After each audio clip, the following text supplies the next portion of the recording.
কারণে একজন বলেছিলেন প্রত্যেকটা স্কুল থেকে বাধ্যতামূলক মঙ্গল শোভাযাত্রা এই মিছিল বের করতে হবে।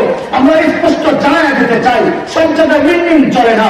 আমার সন্তানের ইমান নিয়ে যদি কেউ খেলতে চায়, অনেকে রাজনৈতিক আলাপ মনে করে, দোস্ত সব জায়গায় রাজনীতি তালাশ করেন না, এটা রাজনীতির ব্যাপার।